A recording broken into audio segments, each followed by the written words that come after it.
péché afin que la grâce abonde. Loin de là. Nous qui sommes morts au péché, comment vivrions-nous encore dans le péché? Ignorez-vous que nous tous qui avons été baptisés en Jésus-Christ, c'est en sa mort que nous avons été baptisés. Nous avons donc été ensevelis avec lui par le baptême en sa mort, afin que comme Christ est ressuscité des morts par la gloire du Père, de même nous aussi, nous marchions en nouveauté de vie. En effet, si nous sommes devenus une même plante avec lui par la conformité en sa mort, nous le serons aussi par la conformité à sa résurrection, sachant que notre vieil homme a été crucifié avec lui, afin que le corps du péché soit réduit à l'impuissance, pour que nous ne soyons plus esclaves du péché.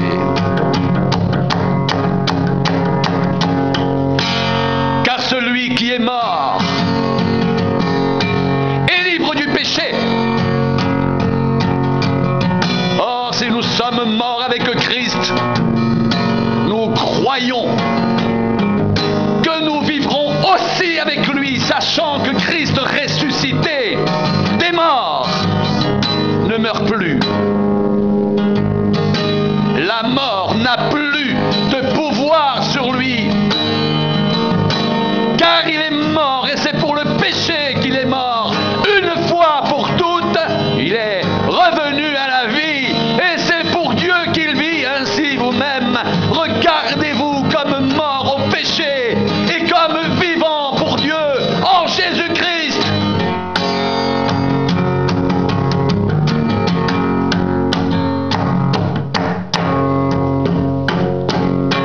Que le péché ne règne donc point dans votre corps mortel, et n'obéissez pas à ses convoitises.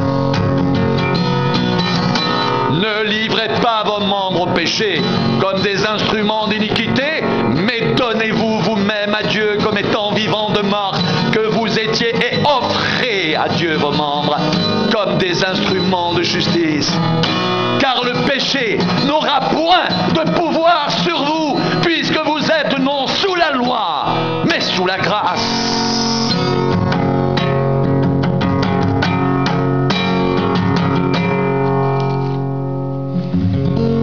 Quoi donc?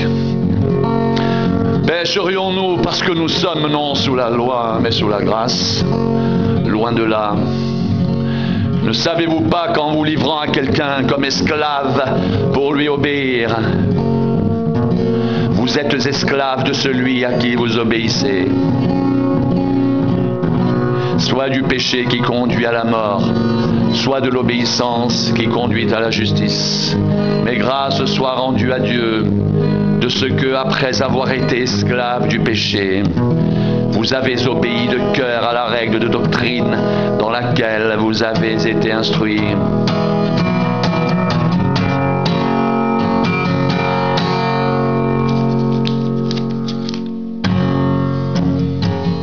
Ayant été affranchis du péché,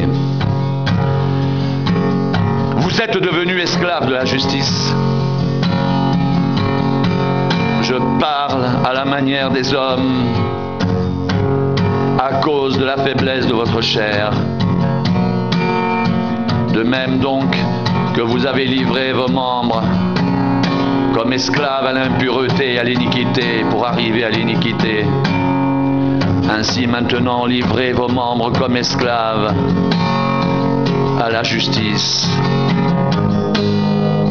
pour arriver à la sainteté, car lorsque vous étiez esclaves du péché, vous étiez libres à l'égard de la justice.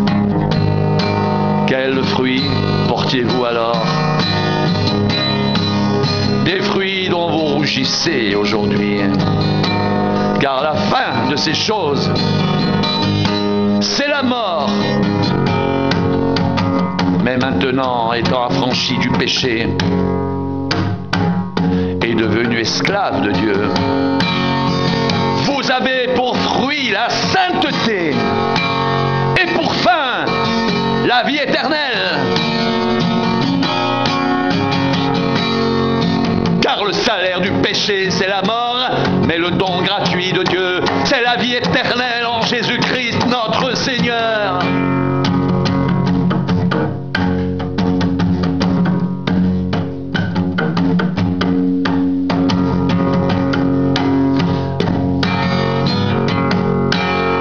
De même, mes frères, vous aussi, vous avez été par le corps de Christ mis à mort en ce qui concerne la loi, pour que vous apparteniez à un autre, à celui qui est ressuscité des morts, afin que nous portions des fruits pour Dieu, car lorsque nous étions dans la chair, les passions des péchés provoqués par la loi agissaient dans nos membres, de sorte que nous portions des fruits pour la mort. Mais maintenant, nous avons été dégagés de la loi, étant morts à cette loi sur laquelle nous étions retenus, de sorte que nous servons sous le régime nouveau de l'esprit, et non selon la lettre qui a vieilli. Que dirons-nous donc? La loi est-elle péché? Loin de là. Mais je n'ai connu le péché que par la loi, car je n'aurais pas connu la convoitise si la loi n'avait pas dit « Tu ne convoiteras point ». Et le péché, saisissant l'occasion, produisit en moi, par le commandement, toutes sortes de convoitises.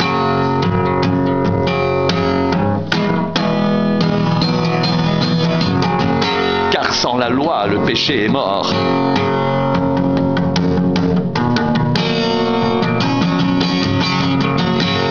Pour moi, étant autrefois sans loi, je vivais.